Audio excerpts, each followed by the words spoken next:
Auzubillahiminash-shaytanir-rajim. Bismillahir-rahmanir-rahim. Assalamu alaikum students. My name is Muhammad Usman Salim. I am from UGI Chemistry Department.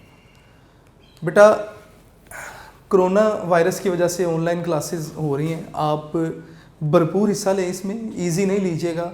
Daily lecture से पहले ख़ास तौर पे chemistry, physics, bio, maths, computer lecture से पहले आप अपनी बुक, अपना रजिस्टर सामने रखिए और जो लेक्चर हम बोर्ड पे बनाते हैं आप उस लेक्चर को नोट ज़रूर कीजिए, ठीक है। आपके अपने नोट्स बनते रहेंगे। बात करते हैं जी प्रीवियस टॉपिक से। लास्ट लेक्चर में हमने स्टीशियोमेट्री डिस्कस किया, डेफिनेशन के ऊपर डिस्कशन की बाकायदा। इसके अलावा हमने अजम्पशंस देखी, लिमिटेशंस देखी और रिलेशनशिप्स देखे कि कौन से वो रिलेशनशिप हैं जिनके बारे में स्टीशियोमेट्री हमें बता रही है। अब नेक्स्ट हमारे पास एग्जाम्पल है, एग्जाम्पल 11। तो एग्जाम्पल 12 भी है। एग्जाम्पल 11 मैं सॉल्व करूंगा, 12 बेटे आप खुद से सॉल्व करेंगे। दोनों ही ऑलमोस्ट रिलेटेड हैं स्टीशियोमेट्री से ही, ठीक है। क्वेश्चन नंबर 9 मैंने आपको घर से करने के लिए दिया था, उससे भी आप लोगों ने ज़रूर कंप्लीट करना है। अगर आज आपने नहीं कंप्लीट किया, सॉल्व किया, आप खुद से उसे सॉल्व कीजिए। बात करते हैं जी एग्जाम्पल 11। अगर आप इसकी स्टेटमेंट देखें तो example says calculate number of grams of K2SO4 and water. आपने नंबर ऑफ ग्राम यानी कि मैस मालूम करना है कि कितने ग्राम मैस बनेगा K2SO4 का और वाटर का। कब? when 14 gram of KOH react with assess amount of H2SO4।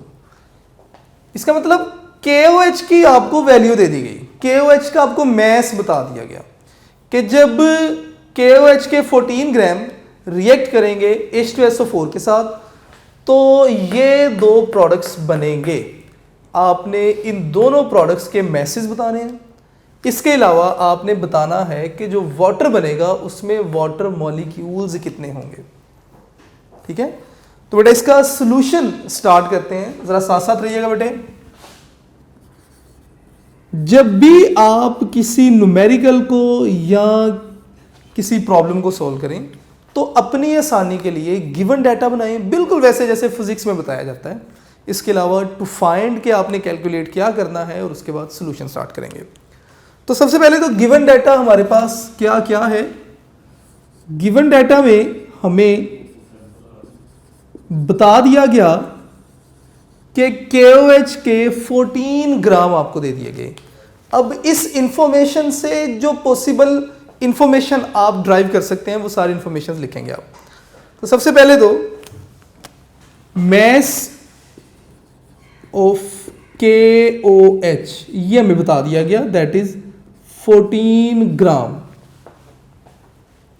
उसके बाद आप मोलर मैस खुद से बता सकते हैं KOH का। मैं यहां पे लिख देता हूं कि मोलर मैस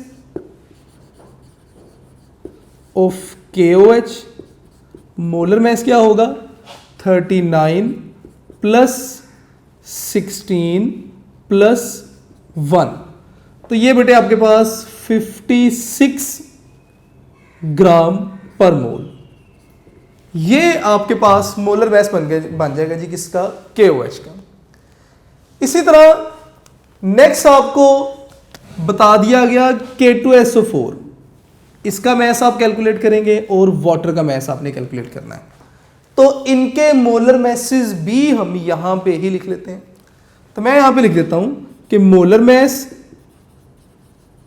ऑफ K2SO4 ये बेटे आपके पास होगा 174 ग्राम पर मोल। आप ये सॉल्व कर लीजिएगा। 39 एक और 2 हैं तो 39 into 2, sulphur 32, oxygen 16 into 4, that will be 174। इसी तरह आपको मोलर मैस पता होना चाहिए वाटर का। तो मोलर मैस ऑफ वाटर ये बेटे 18 ग्राम पर मोल। ये वैल्यू तो आपको ऐसे याद होनी चाहिए जैसे आपको हाइड्रोजन का मैस पता है, 2 हाइड्रोजन और 16 ऑक्सीजन, टोटल 18 हो जाएगा। तो ये तो वो इंफॉर्मेशन थी जो आप यहां से या इन दो वैल्यूज से ड्राइव कर सकते थे।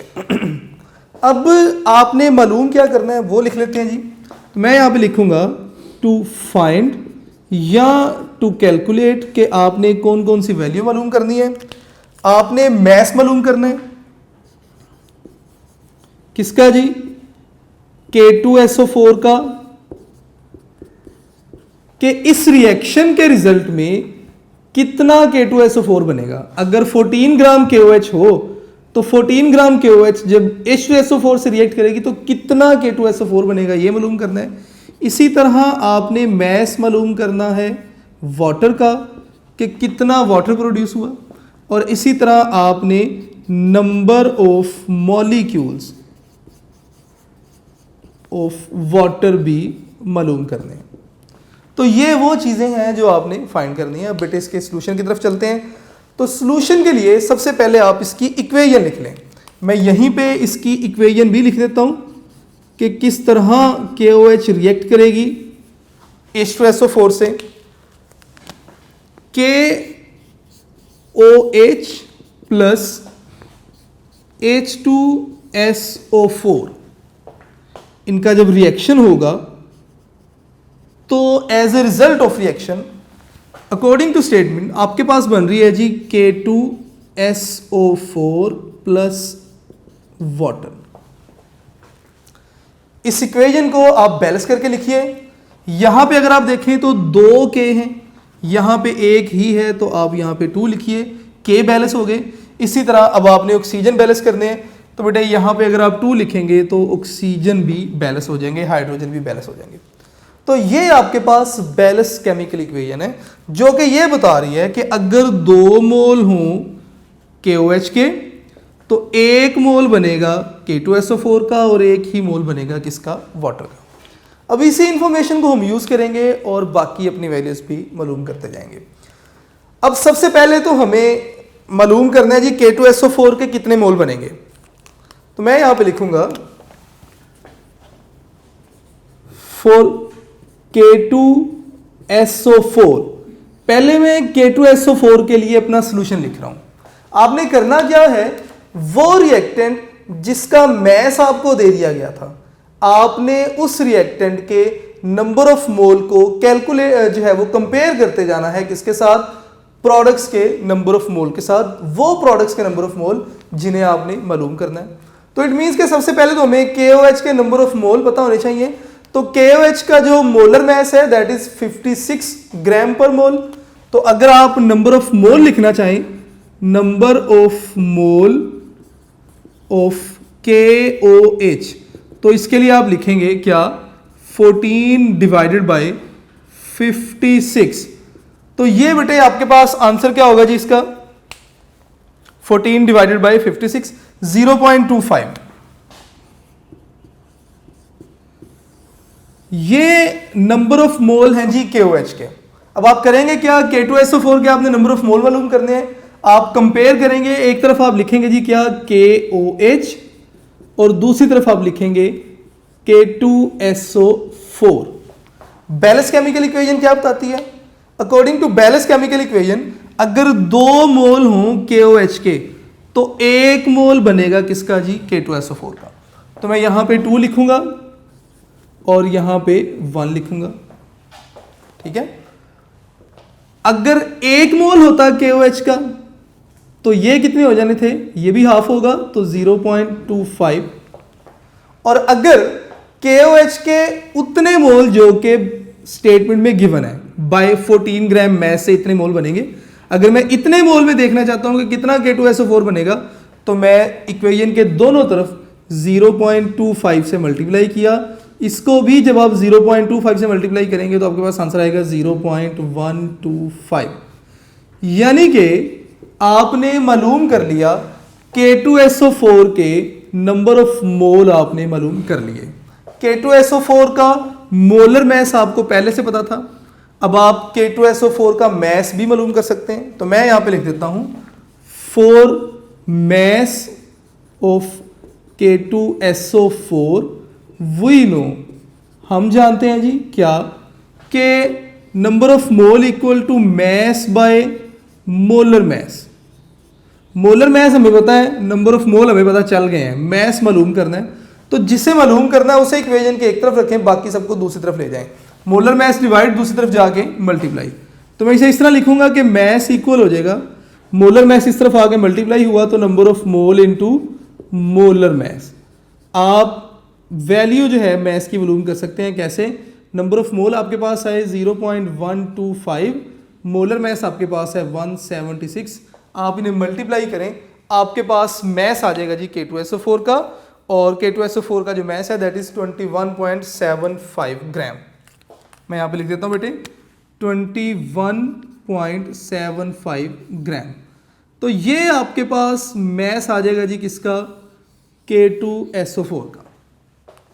इसी तरह आपने दोबारा वाटर के लिए इसी तरह रिलेशन बनाएंगे, मैं यहां पे लिख देता हूं फॉर वाटर, आप सेम रिलेशन बनाएंगे KOH और अब वाटर के दरमियान। तो बेटे यहां से जरा देखते जाइएगा, पहले आपने KOH लिखा और साथ में वाटर, दोनों के दरमियान एक रिलेशन बनाया। बैलेंस केमिकल इक्वेशन कहती है जी कि अगर 2 मोल KOH के होंगे तो 2 मोल ही आपके पास बनेंगे वाटर के। तो मैं यहाँ पे लिख दूंगा जी अगर 2 मोल KOH के हैं तो 2 मोल ही वाटर के बनेंगे, अगर 1 मोल होते तो वाटर के भी 1 मोल बनते, लेकिन 14 ग्राम में कितने मोल हैं 0.25, 0.25 में मालूम करना है तो 0.25, अगर KOH होंगे तो 0.25 मोल ही किसके बनेंगे वाटर के। अब नेक्स्ट बेटे आपने खुद से सॉल्व करना है, वाटर के मोल आ गए जी आपके पास, मोलर मैस आपको ऑलरेडी मैं बता चुका हूं वाटर का। अब आपने वाटर के नंबर ऑफ मोल मालूम करने हैं, सेम फार्मूला आप रिपीट करेंगे और वाटर के आप नंबर ऑफ मोल जो है वो यहाँ पे मालूम कर लेंगे, और वाटर के जो नंबर ऑफ मोल होंगे, सॉरी मैस होगा, वो आपके पास होगा 4.50। तो मैस 50 ग्राम आप वाटर का मालूम कर सकते हैं। इसके बाद लास्ट में आपने नंबर ऑफ मॉलिक्यूल मालूम करने हैं वाटर के, इतने मैस में या इतने मोल में। तो वो फार्मूला मैं ऑलरेडी लास्ट लेक्चर में आपको बता चुका हूं, मैं यहाँ पे वो फार्मूला यहाँ पे लिख भी देता हूं। इस हिस्से में बेटे मैं फार्मूला लिख रहा हूं, तो ज़रा देख लीजिएगा साथ साथ। नेक्स्ट वाटर के लिए तो number of molecule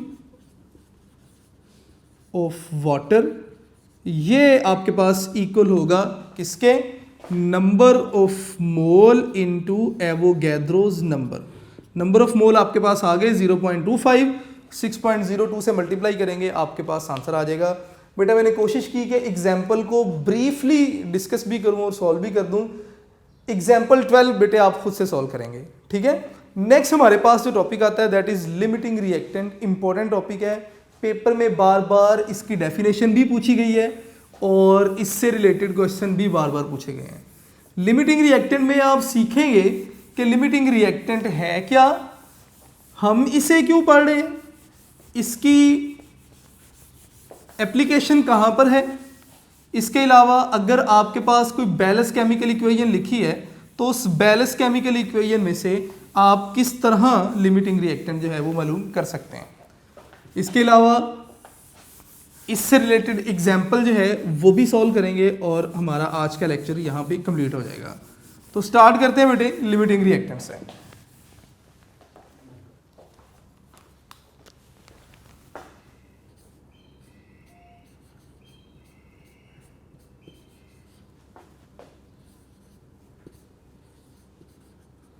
limiting reactant,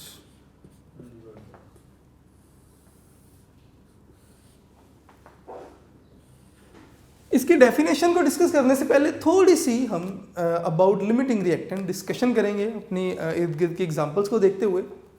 let's say आप अपने क्लास टेस्ट में हैं, आप with the help of ink paper पे अपने सॉल्यूशंस लिख रहे हैं।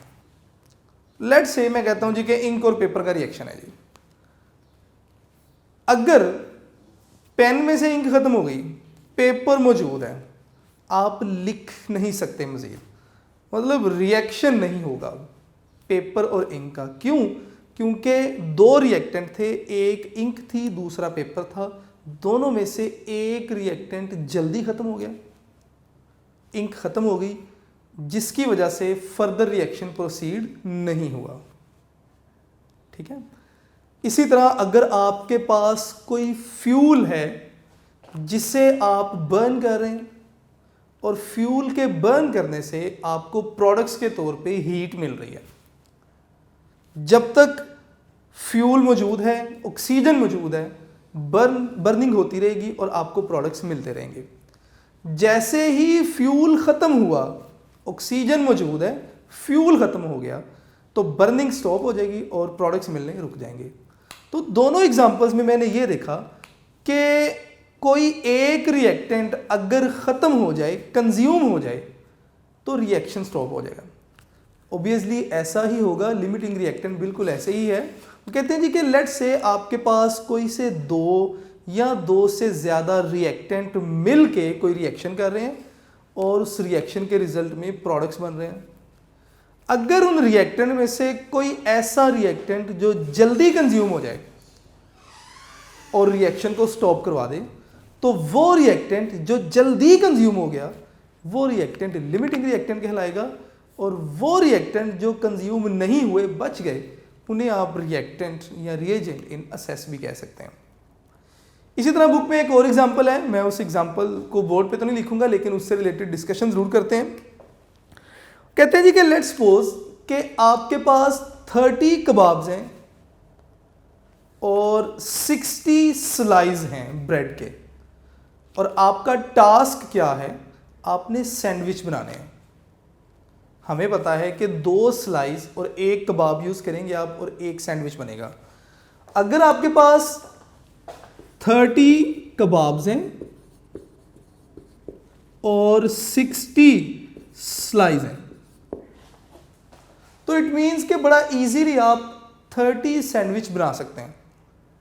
लेकिन अगर मैं कबाब 30 की बजाय 29 कर दूं, अब हुआ क्या, स्लाइस तो मौजूद थे लेकिन कबाब पहले ही खत्म हो गए, तो यहां पे कबाब जो जल्दी कंज्यूम हो गए, these are called limiting reactant. तो इसी तरह इसी डिस्कशन को देखते हुए हम लिमिटिंग रिएक्टेंट की डेफिनेशन लिखेंगे।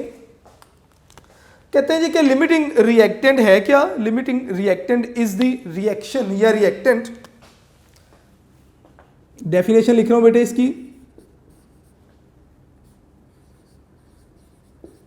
reactant which consume earlier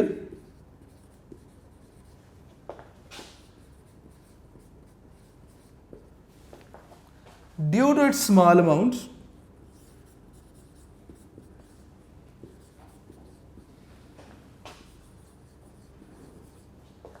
due to its lesser amount, lesser means come, and control products is called limiting reactant.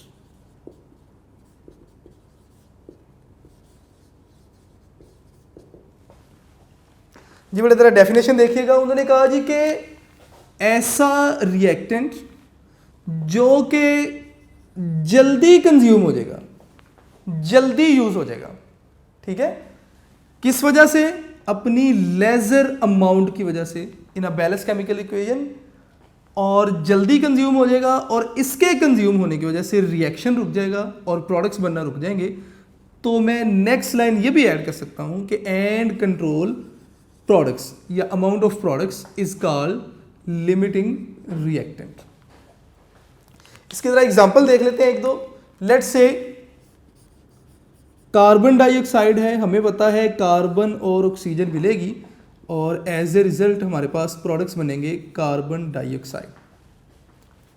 अब बैलेंस केमिकल इक्वेशन ये कहती है कि अगर 1 मोल कार्बन और 1 मोल ऑक्सीजन O2 मिलेंगे तो 1 मोल आपके पास कार्बन डाइऑक्साइड बनेगी। ये बैलेंस केमिकल इक्वेशन है।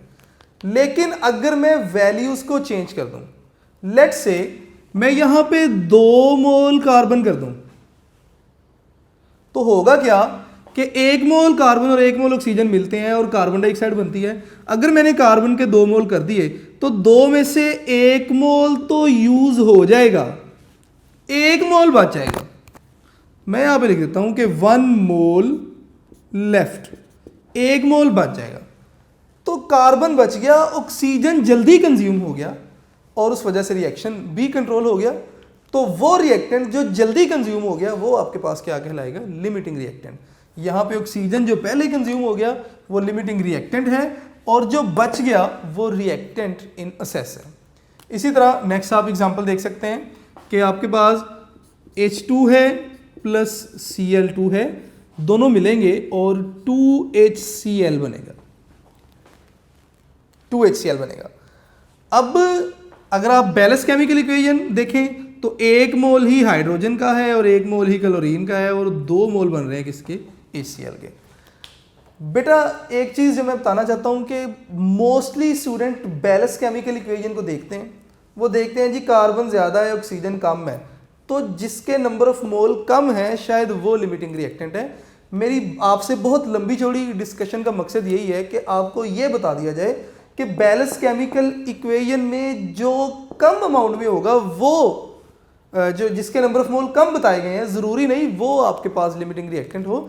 लिमिटिंग रिएक्टेंट को आपने खुद से जो है वो रिकग्नाइज करना है। कैसे? अगर 1 मोल हाइड्रोजन और 1 मोल क्लोरीन है तो आपके पास HCl बनेगा। लेकिन अगर आपको इक्वेशन कुछ इस तरह लिख दी जाए कि हाइड्रोजन के 2 मोल हैं और क्लोरीन के 3 मोल हैं और उससे आपके पास HCl बनेगी, तो हमें पता है कि according to balance chemical equation hydrogen का भी 1 मोल होना चाहिए, क्लोरीन का भी 1 मोल होना चाहिए, लेकिन हाइड्रोजन के 2 मोल हैं, क्लोरीन के 3 मोल हैं। इसका मतलब हाइड्रोजन का 1 मोल क्लोरीन के 1 मोल को यूज़ करेगा, हाइड्रोजन का दूसरा मोल क्लोरीन के दूसरे मोल को यूज़ करेगा, हाइड्रोजन के दोनों मोल यूज़ हो गए, लेकिन क्लोरीन बच गई, क्लोरीन का 3 में से 1 मोल बच गया। तो इसका मतलब ये हुआ कि हाइड्रोजन पहले कंज्यूम होगी, हाइड्रोजन यहाँ पे लिमिटिंग रिएक्टेंट है और क्लोरीन जो कि बच गई that is reagent in assess. ठीक है, तो बेटा ये थोड़ी सी डिस्कशन थी, इससे ज़रा आपने साथ साथ देखते जाना है। मैं इसे रिमूव कर रहा हूँ यहाँ से, दोबारा डेफिनेशन देख लीजिए और अगर कोई प्रॉब्लम आती है तो ज़रूर पूछिए, कॉन्टेक्ट कीजिए साथ साथ। Reactant which consume earlier due to its lesser amount and control products is called limiting reactant. आपकी बुक में अगर आप देखेंगे तो वाटर की एग्जांपल दी गई है। वो कहते हैं जी कि अगर 2H2 प्लस O2 मिलेंगे तो 2H2O यानी वाटर बनेगा। अगर मैं इसके ग्राम्स देखूं या मैस देखूं तो 4 ग्राम हाइड्रोजन रिएक्ट करती है 32 ग्राम ऑक्सीजन के साथ और आपके पास जो है वो 36 ग्राम वाटर बन जाएगा। इसका मतलब ये हुआ कि वाटर बनाने के लिए हर 4 ग्राम हाइड्रोजन को 32 ग्राम ऑक्सीजन रिक्वायर्ड है। अगर आप क्या करें, आप ऑक्सीजन की वैल्यू बढ़ा दें या हाइड्रोजन की वैल्यू बढ़ा दें या कम कर दें। लेट्स से मैं यहां पे लिखता हूं कि 4 ग्राम हाइड्रोजन है और 64 ग्राम ऑक्सीजन आ गई। अब क्या होगा कि 4 ग्राम हाइड्रोजन को तो 32 ग्राम ऑक्सीजन चाहिए। 4 ग्राम हाइड्रोजन 32 ग्राम ऑक्सीजन के साथ यहां से रिएक्ट कर लेगी, लेकिन बाकी जो 32 ग्राम ऑक्सीजन जो है वो लेफ्ट बिहाइंड हो जाएगी। तो ऑक्सीजन ज़्यादा हो गई, हाइड्रोजन कम हो गई, तो यहाँ पे हाइड्रोजन क्या है, लिमिटिंग रिएक्टेंट है और ऑक्सीजन क्या है, रिएजेंट इन असेस है। बेटा ये थोड़ी सी डिस्कशन थी, इससे आपने ज़रा साथ साथ देखते जाना है। लास्ट में आपको सिखा दिया जाएगा कि किस तरह आप लिमिटिंग रिएक्टेंट को जो है वो रिकग्नाइज कर सकते हैं। तो आइडेंटिफिकेशन ऑफ लिमिटिंग रिएक्टेंट, इससे रिलेटेड बोर्ड में क्वेश्चन भी आया है कि right the steps involve in identification of limiting reactant. तो बेटा मैं यहाँ पे लिख रहा हूँ आइडेंटिफिकेशन ऑफ लिमिटिंग रिएक्टेंट, कि किस तरह आप किसी रिएक्शन में से लिमिटिंग रिएक्टेंट को आइडेंटिफाई कर सकते हैं। Limiting reactant, sorry.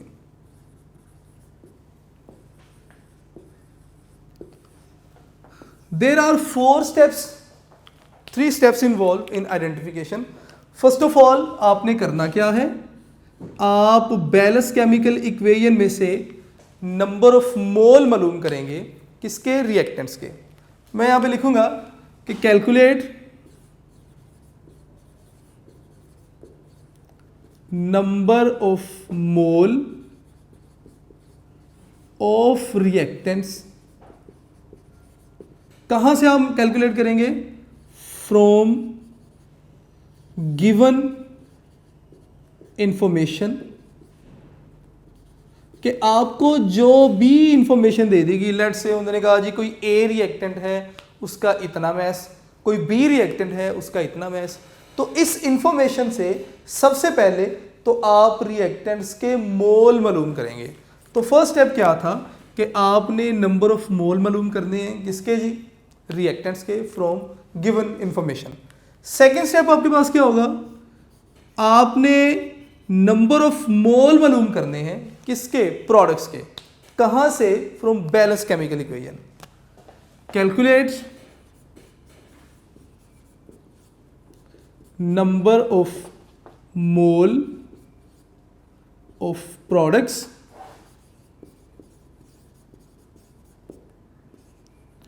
By balance chemical equation. आपने बैलेंस केमिकल इक्वेशन से प्रोडक्ट्स के नंबर ऑफ मोल मालूम करेंगे। नेक्स्ट स्टेप क्या होगा, आप रिएक्टेंट के नंबर ऑफ मोल और प्रोडक्ट के नंबर ऑफ मोल को कंपेयर करेंगे और देखेंगे कि रिएक्टेंट में से कौन सा रिएक्टेंट लिमिटिंग रिएक्टेंट है, और हमें कैसे पता चलेगा, वो रिएक्टेंट जिससे प्रोडक्ट्स के least number of mole produce होंगे वो रिएक्टेंट लिमिटिंग रिएक्टेंट होगा। तो नेक्स्ट आप लिखेंगे जी, identify limiting reactants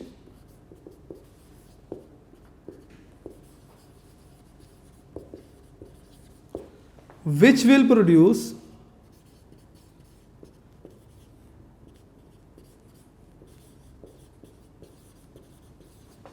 least number of products।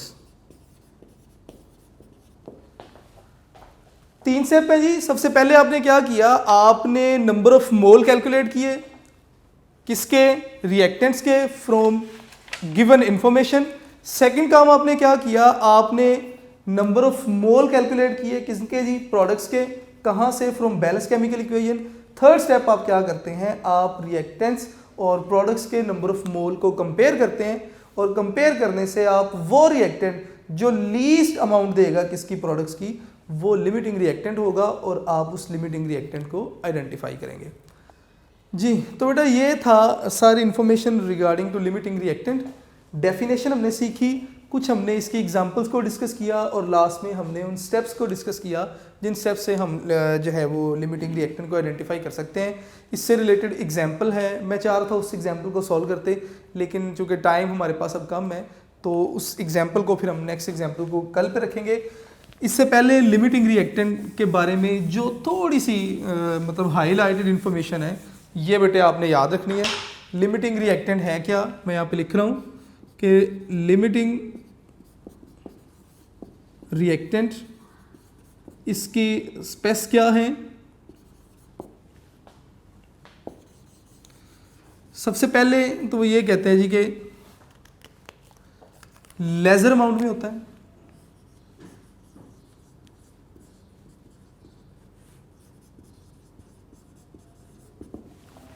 दूसरे नंबर पे कंज्यूम अर्लियर, कि जल्दी कंज्यूम हो जाता है,